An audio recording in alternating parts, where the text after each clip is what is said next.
Hello everyone, welcome back to my channel. My name is Akshita Chauhan and today we are going to start logical reasoning part 4. हम इसके 3 parts कर चुके हैं. अगर आपने वो पार्ट नहीं देखे हैं तो आप पहले उन पार्ट को देख लें ताकि आपको ये वाला पार्ट ज़्यादा अच्छे से समझ में आए.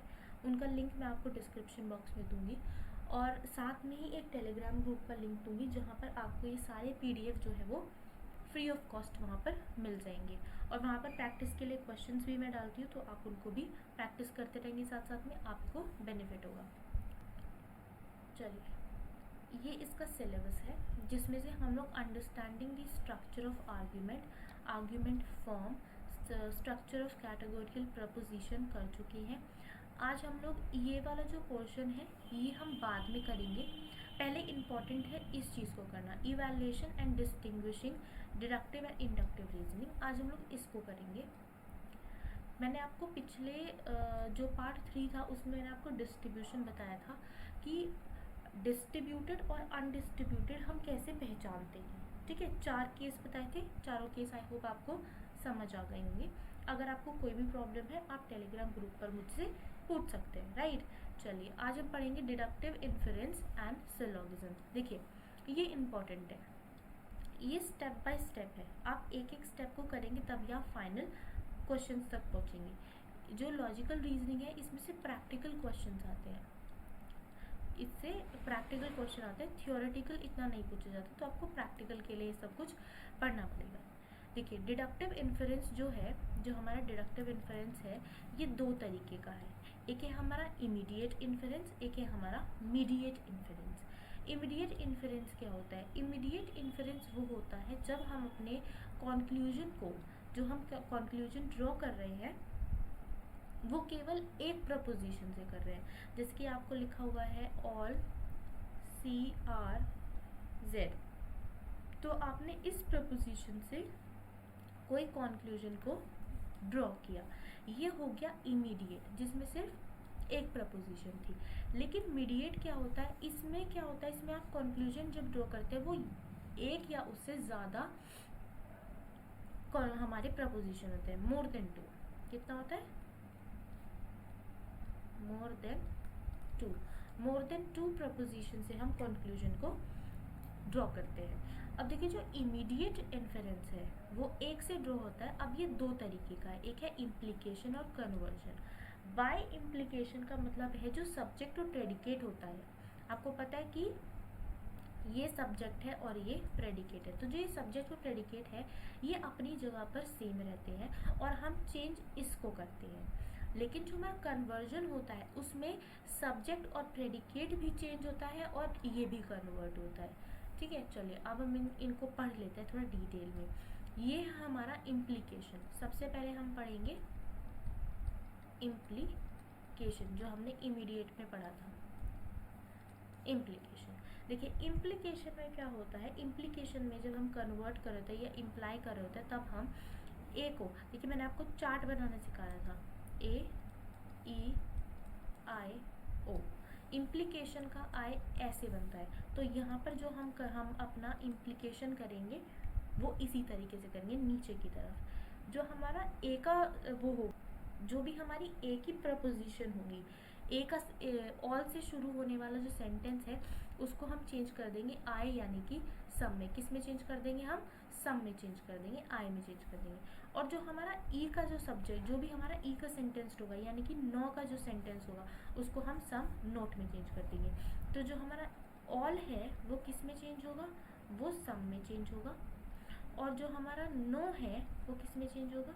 वो सम नॉट में चेंज होगा. ठीक है, तो ये इम्प्लीकेशन है.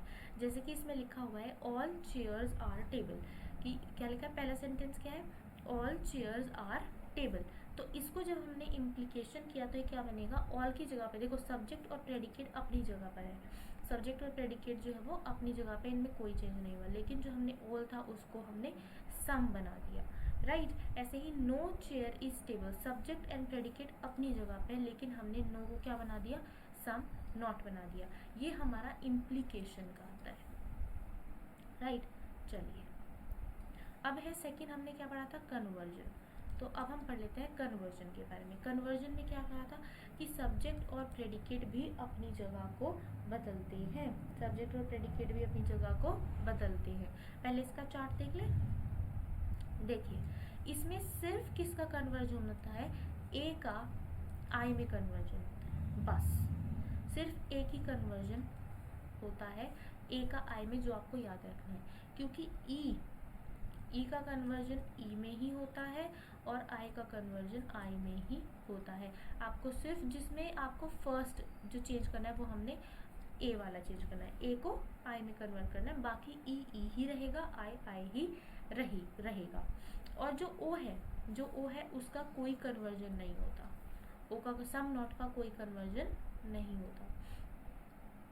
चलिए देखिए, सबसे पहला है स्टेटमेंट,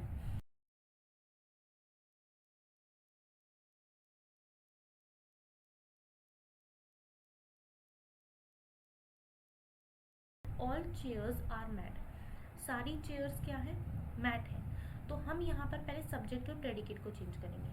जो हमारा चेयर है वो यहाँ पर क्या बन गया, सब्जेक्ट बन गया मैट, यानी कि जो यहाँ पे प्रेडिकेट था। और जो यहाँ पर हमारा प्रेडिकेट है वो यहाँ पर सी, सब्जेक्ट और प्रेडिकेट को क्या करेंगे, चेंज करेंगे। ऑल चेयर्स आर मैट, तो हमारा जो यहाँ पर प्रेडिकेट था वो सब्जेक्ट बन जाएगा और जो सब्जेक्ट था वो प्रेडिकेट बन जाएगा। लेकिन एक और सिचुएशन थी कि जो ए वाला है वो आई में चेंज होगा, यानी कि जो ऑल वाला है वो सम में चेंज होगा। तो आप देख सकते हैं ऑल चेयर्स आर मैट का जो बना है वो क्या बना है, सम मैट्स आर चेयर। तो ऑल को हमने सम में चेंज कर दिया। अब हम आ जाते हैं सेकेंड पे। सेकेंड है नो चेयर आर मैट, यानी कि ई स्टेटमेंट। ई का स्टेटमेंट का चेंज किस में होगा, ई में ही रहेगा। तो जो नो तो रहेगा ही नो, सिर्फ हमने सब्जेक्ट और प्रेडिकेट को चेंज किया। सेम जो हमारा थर्ड है सम चेयर्स आर मैट, तो हमने पढ़ा था कि जो आई का कन्वर्जन है वो तो आई ही रहेगा, तो सम का सम रहेगा, सिर्फ मैट और चेयर का चेंज होगा। और फोर्थ है हमारा some not, some chairs are not mat, यानी कि ओ, इसका कोई कन्वर्जन नहीं होता है, राइट। चलिए अब ये कुछ क्वेश्चंस हैं, इन क्वेश्चंस में कन्वर्जन एंड इम्प्लीकेशन, आप इन क्वेश्चंस का कन्वर्जन और इम्प्लीकेशन करके दिखाएंगे। मैं आपको शुरू के ये 2 क्वेश्चन करा रही हूँ, बाकी सारे क्वेश्चंस आप खुद करेंगे और आप टेलीग्राम ग्रुप में या फिर कमेंट सेक्शन में आंसर्स बताएंगे। ऑल बॉटल्स आर बुक, देखिए ऑल बॉटल्स आर बुक। सबसे पहले मैं क्या करती हूँ, मैं सब्जेक्ट प्रेडिकेट को चेंज कर देती हूँ, क्या रहेगा, बुक्स हो जाएगा, बुक्स आर बॉटल, मैंने कन्वर्जन कर दिया। अब ऑल जो था उसका कन्वर्जन किस में हो रहा था, उसका कन्वर्जन सम में हो रहा था। सिर्फ ए का ही कन्वर्जन हो रहा है किसमें, आई में, बाकी सारे तो सेम ही है।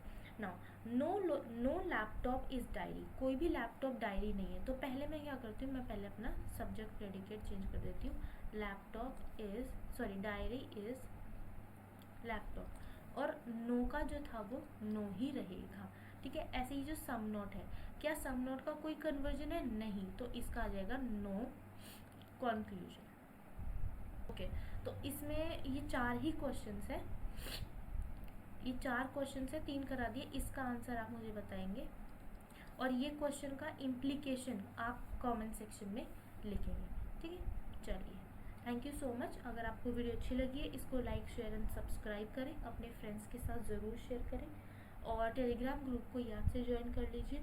इंडियन लॉजिक के लेक्चर्स ख़त्म हो चुके हैं, आप उनको देख लीजिए एक बार। Thank you.